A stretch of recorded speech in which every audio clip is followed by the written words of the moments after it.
Hello friend, welcome to your channel Gyan for exam.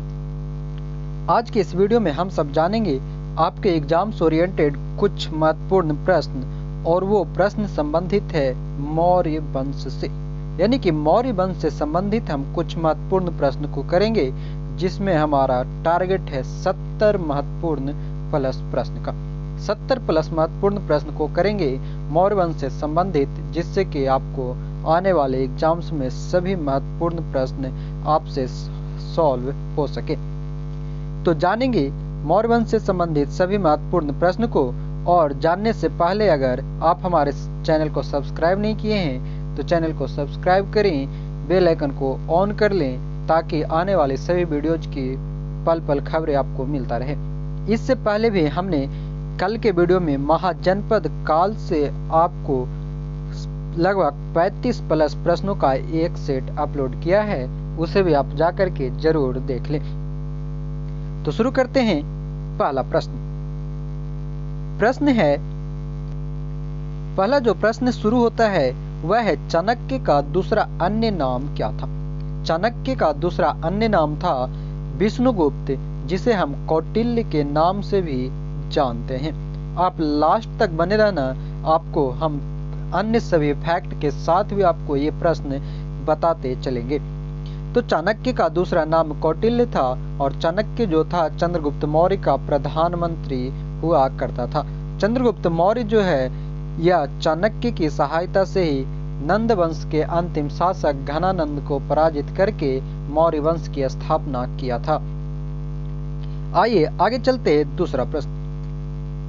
दूसरा प्रश्न है, मैकियावेली के प्रिंस से किसकी तुलना की जाती है।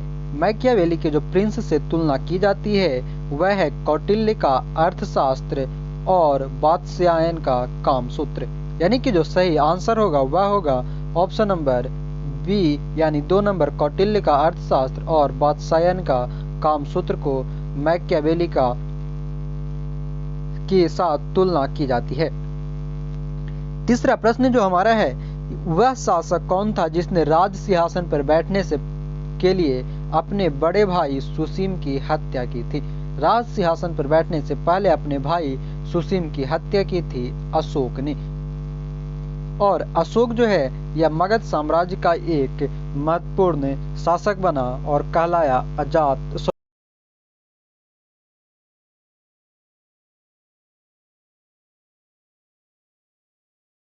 जो है पुराण, साथ ही भाब्रू अभिलेख, उसके बाद गिरनार अभिलेख, इन सभी में अशोक का नाम अशोक मिलता है। जो चौथा प्रश्न है हमारा, कि अशोक की वह पत्नी कौन सी थी जिसने उसको प्रभावित किया था।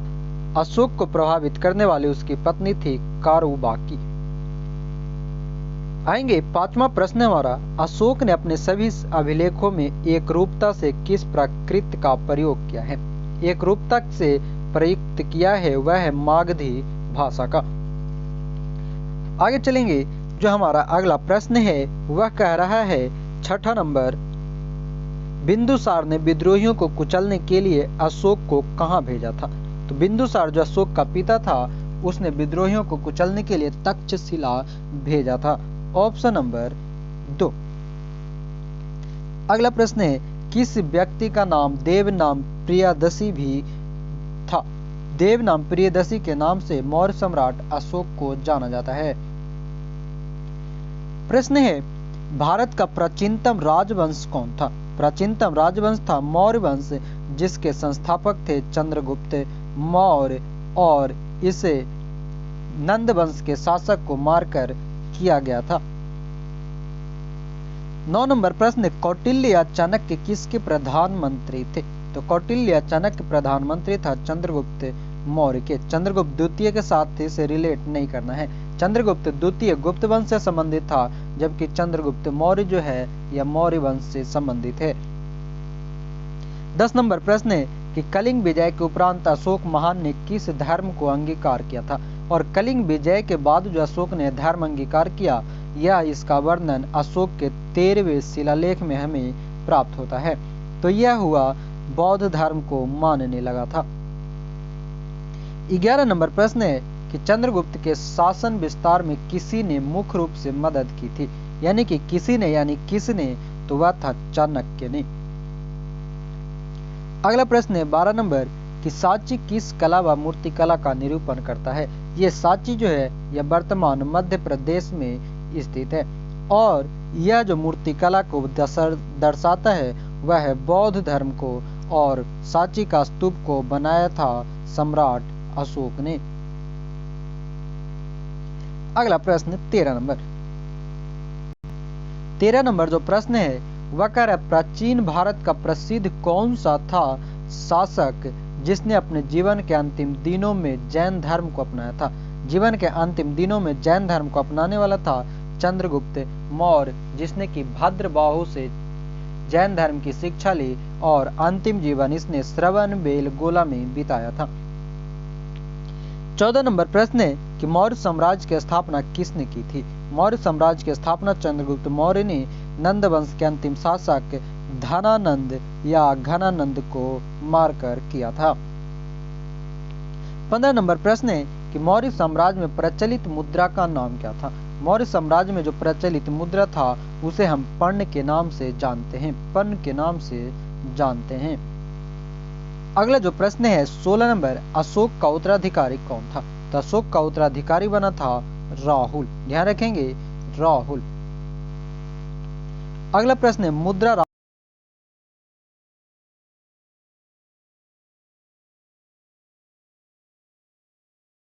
को लाइक कर दें और शेयर जरूर करें। जो हमारा टारगेट है 5000 प्लस व्यू का उसे आप जरूर पूरा करें, ताकि ऐसे ही हम मोटिवेट होते रहें और आपको अच्छे अच्छे क्वेश्चंस का संग्रह आपको देते रहे।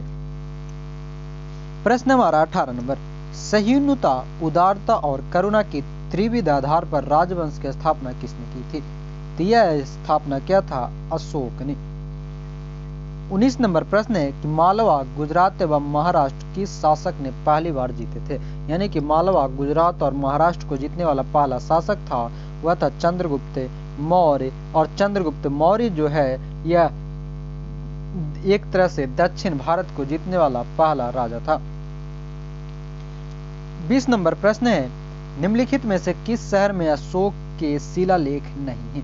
अशोक के शिलालेख नहीं है तो गिरनार, कंधार और टोकरा या टोपरा, ध्यान रखेंगे ये टोकरा नहीं टोपरा है।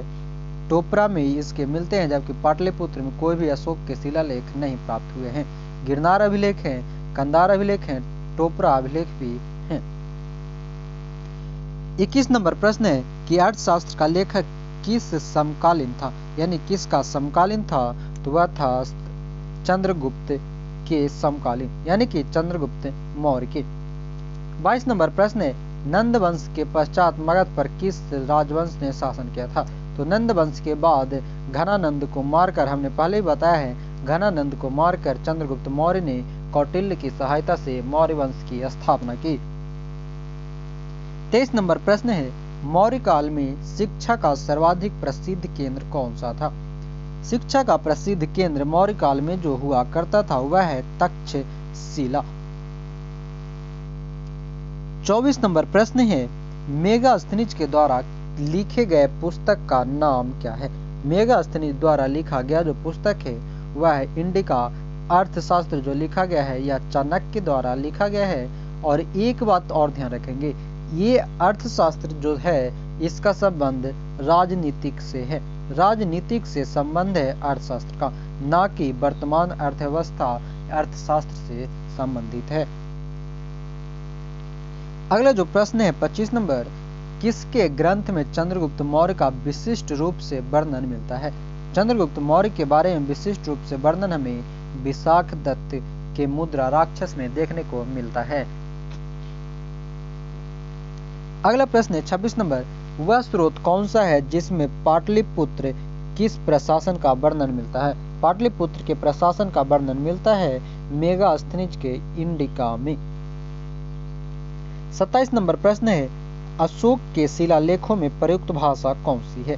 तल्लोक जो अशोक के शिलालेख था उसमें प्रयुक्त भाषा मुख्य रूप से जो थी वह है प्राकृत भाषा। 28 नंबर प्रश्न है मौर्य साम्राज्य की किस शासक ने दक्कन की विजय प्राप्त की थी। दक्कन की विजय प्राप्त किया था मौर्य वंश के शासक चंद्रगुप्त मौर्य ने। 29 नंबर प्रश्न है हमारा, मेगास्थनीज ने भारतीय समाज के कितने श्रेणियों में विभाजित किया था? मेगास्थनीज के अनुसार भारतीय समाज को कुल 7 भागों में विभाजित की गई थी। अगला प्रश्न देखेंगे 30 नंबर, कौटिल्य के अर्थशास्त्र में किस पहलू पर विशेषकर प्रभाव डाला गया है? कौटिल्य के अर्थशास्त्र में विशेष पहलू पर जो डाला गया है, हमने अभी बताया था कि राजनीतिक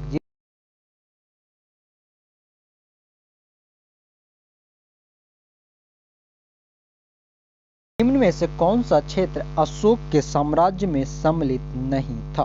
अशोक के साम्राज्य में जो सम्मिलित नहीं था वह है श्रीलंका। श्रीलंका जो है अशोक के साम्राज्य में नहीं था, पर यहाँ पर उसने बौद्ध धर्म के प्रचार प्रसार के लिए अपना पुत्र महेंद्र और पुत्री संघमित्रा को बौद्ध धर्म की प्रचार प्रसार के लिए भेजा था। 32 नंबर प्रश्न है, पाटलिपुत्र को किस शासक ने सर्वप्रथम अपनी राजधानी बनाई थी? अपनी राजधानी बनाई थी पाटलिपुत्र को सर्वप्रथम चंद्रगुप्त मौर्य ने।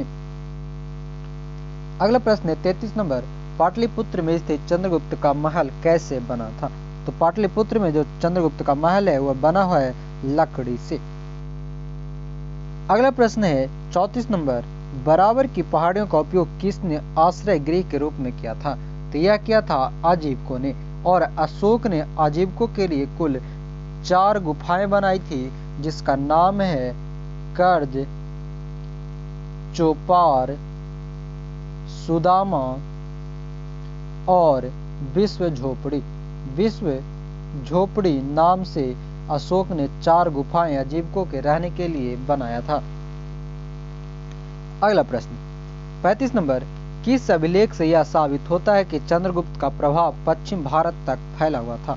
चंद्रगुप्त का प्रभाव पश्चिम भारत तक फैला हुआ था, इसका जानकारी हमें रुद्रदामन के जूनागढ़ अभिलेख से प्राप्त होता है।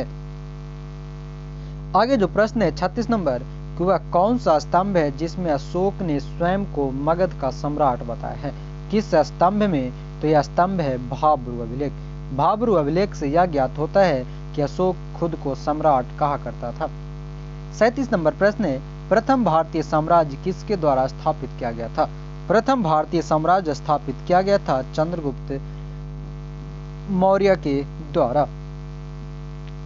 आगे जो प्रश्न है 38 नंबर, कि उत्तरांचल में अशोक का एक शिलालेख कहां पर स्थित है?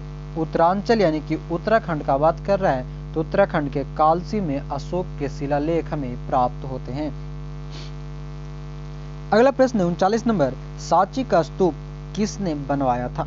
सांची का स्तूप बनवाया था अशोक ने। सही आंसर है ऑप्शन नंबर 1।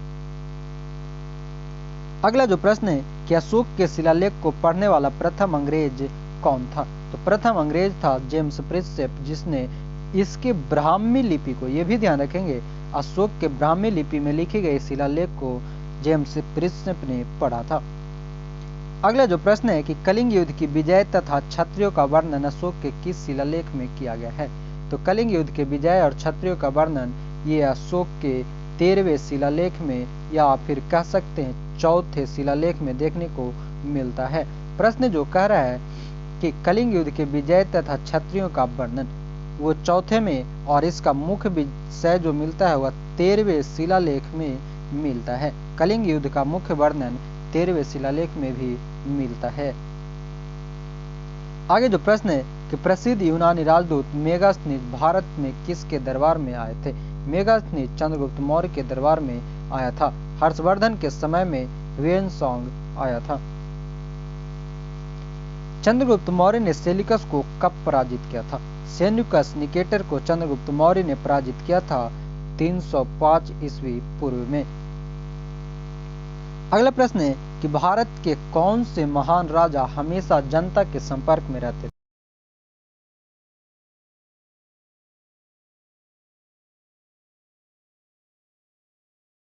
कलिंग को जीतने के बाद क्या किया था? 261 ईस्वी पूर्व में कलिंग को जीतने के बाद यह अपना जो भी भारी रक्तपात देखकर युद्ध की नीति को सदा के लिए त्याग दिया, विश्व विजय के लिए निकल पड़ा और अपने राज्य की सीमा बढ़ाई। इनमें से सभी जो है और तो इसमें रक्तपात की युद्ध की नीति को छोड़कर सदा के लिए त्याग दिया था। अगला जो प्रश्न है कि अशोक के अधिकांश अभिलेख किस भाषा व लिपि में मिलते हैं? तो अशोक का जो अधिकांश अभिलेख है वह प्राकृतिक व ब्राह्मी लिपि में देखने को मिलता है। आगे जो प्रश्न है कि किस ग्रंथ में चंद्रगुप्त मौर्य के लिए ब्रिसल शब्द का प्रयोग किया गया है? ब्रिसल शब्द का प्रयोग चंद्रगुप्त मौर्य के लिए किया गया है, जिसका वर्णन हमें मुद्रा राक्षस में मिलता है। अगर आपको इसका पीडीएफ चाहिए तो पीडीएफ के लिए आप हमारा टेलीग्राम ग्रुप और व्हाट्सएप ग्रुप को ज्वाइन कर लें। हमें आप फॉलो कर सकते हैं फेसबुक ग्रुप पर। इन सभी का लिंक आपको नीचे डिस्क्रिप्शन में दिया गया है। अभी तक हमारे चैनल को सब्सक्राइब नहीं किए हैं तो चैनल को सब्सक्राइब कर लें, बेल आइकन को ऑन कर लें ताकि आने वाली सभी वीडियोज की खबरें आपको पल पल मिलता रहे। प्रश्न है किस राज्य देश में अशोक के व्यक्तिगत नाम का उल्लेख मिलता है? तो यह मिलता है मास्की अभिलेख है। यहाँ पर किस अभिलेख हो जाएगा? अभिलेख में अशोक के व्यक्तिगत नाम का उल्लेख मिलता है मास्की और गुर्जरा। ये भी ध्यान रखेंगे, गुर्जरा अभिलेख में भी इसका वर्णन मिलता है। आगे प्रश्न है कि श्रीनगर की स्थापना किस मौर्य शासक ने की थी? तो यह किया था अशोक ने। प्रश्न है कि किस ग्रंथ में शूद्रों के लिए आर्य शब्द का प्रयोग किया गया है? शूद्र के लिए आर्य शब्द का प्रयोग अर्थशास्त्र में किया गया है, जिसकी रचना विष्णुगुप्त या चाणक्य या कौटिल्य ने किया है। आगे जो प्रश्न है कि अशोक ने अपने राज्याभिषेक के चौथे वर्ष में निग्रोथ के प्रभाव से प्रभावित होकर किससे बौद्ध धर्म की दीक्षा ली थी? अशोक ने बौद्ध धर्म की दीक्षा ली है उपगुप्त से। अगला प्रश्न है कि किसने पाटलिपुत्र को पोलिब्रोथा कहा था? पाटलिपुत्र को पोलिब्रोथा के नाम से संबोधित किया है मेगास्थनीज ने। आगे जो प्रश्न है कि मौर्य काल में एग्रोनोमाई किसे कहा जाता था? एग्रोनोमाई जो सड़क निर्माण के अधिकारी होते थे उसे एग्रोनोमाई के नाम से जाना जाता है। आगे प्रश्न है कि मौर्य काल में गुप्तचरों को क्या कहा जाता था? मौर्य काल में गुप्तचरों को गूढ़ पुरुष के नाम से जाना जाता था। अगला प्रश्न कि किस श्रीलंकाई शासक ने अपने आप को मौर्य सम्राट अशोक के आदर्शों के अनुरूप ढालने की कोशिश की थी? ध्यान रखना है, श्रीलंका का जो शासक था जिसने अशोक के अनुरूप अपने को ढालने का कोशिश किया था वह था तिस्य। अगला प्रश्न है कि जैन धर्म में चंद्रगुप्त मौर्य के जैन धर्म अपनाने का उल्लेख मिलता है कहाँ? तो यह मिलता है हमें परिशिष्ट पर्वन में। किस महीने में मौर्यों का राजकोषीय वर्ष आरंभ होता था? बहुत ही इंपॉर्टेंट क्वेश्चन है कि मौर्यों का राजकोषीय वर्ष कब आरंभ होता था? तो आषाढ़ के महीने में। अशोक के बारे में जानने के लिए सबसे महत्वपूर्ण स्रोत क्या है? सबसे महत्वपूर्ण स्रोत जो है अशोक का वह है शिलालेख। अगला जो प्रश्न है कि अशोक के काल में कौन सी लिपि दक्षिण भारत में परिवर्तित हुई थी? दक्षिण भारत में जो परिवर्तित लिपि थी वह थी ब्राह्मी लिपि।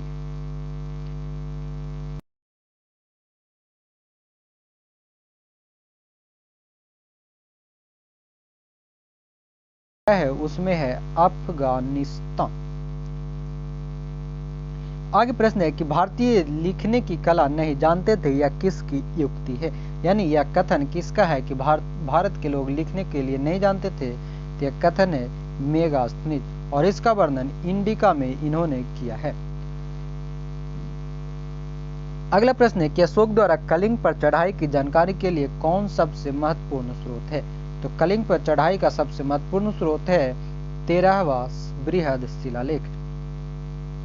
बिंदुसार की मृत्यु के समय अशोक किस प्रांत का गवर्नर था? यह भी बहुत ही इंपॉर्टेंट क्वेश्चन है। बिंदुसार की मृत्यु के समय अशोक जो था उज्जैन का गवर्नर था। एक बात और ध्यान रखेंगे, बिंदुसार और बिंबिसार। बिंबिसार जो है यह हर्यक वंश से संबंधित है, जबकि बिंदुसार जो है यह मौर्य वंश से संबंधित है। अगला प्रश्न है कि किस शिलालेख में अशोक ने घोषणा की है कि सभी मनुष्य मेरे बच्चे हैं? सभी मनुष्य मेरे बच्चे हैं, इसका वर्णन हमें देखने को मिलता है पृथक कलिंग शिलालेख में। अगला प्रश्न है कि कौन सी घोषणा युद्ध और हिंसा के प्रति अशोक के आंतरिक दुख को स्पष्ट करता है?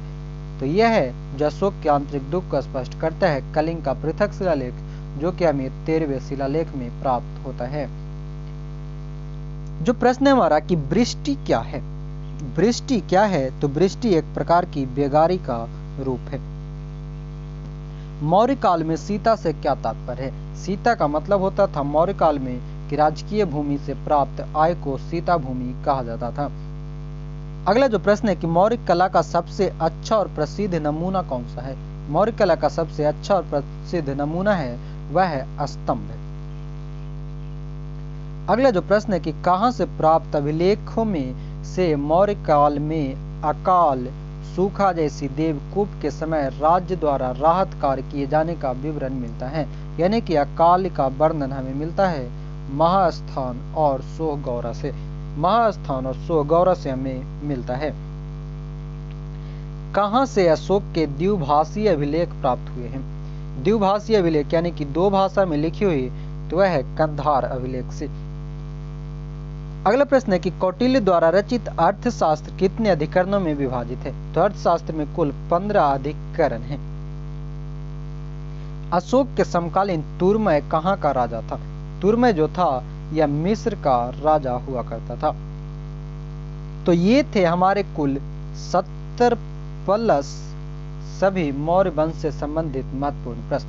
आशा करते हैं आपको वीडियो पसंद जरूर आए होंगे। तो आप हमारे चैनल को सब्सक्राइब कर लें, वीडियो को लाइक करें, कमेंट करें और शेयर करें। साथ ही एक बात और, अगर आप बिहार दरोगा की संपूर्ण तैयारी करना चाहते हैं तो हमारे द्वारा होमवर्क सीरीज और टेस्ट सीरीज चलाए जा रहे हैं, जिसकी जानकारी के लिए आप हमें 7654957719 पर संपर्क कर सकते हैं। नंबर नोट करेंगे या स्क्रीनशॉट कर लें 7654957719। इसमें आपको बिहार दरोगा की 2213 पोस्ट की संपूर्ण तैयारी कराई जा रही है। तो आज ही हमारे साथ जुड़े एक बेहतर तैयारी के लिए। तो इसी के साथ जाते जाते आप चैनल को सब्सक्राइब कर लें, वीडियो को लाइक और शेयर कर लें और कमेंट करके हमें बताएं वीडियो आपको कैसा लगा। तो जय हिंद, धन्यवाद।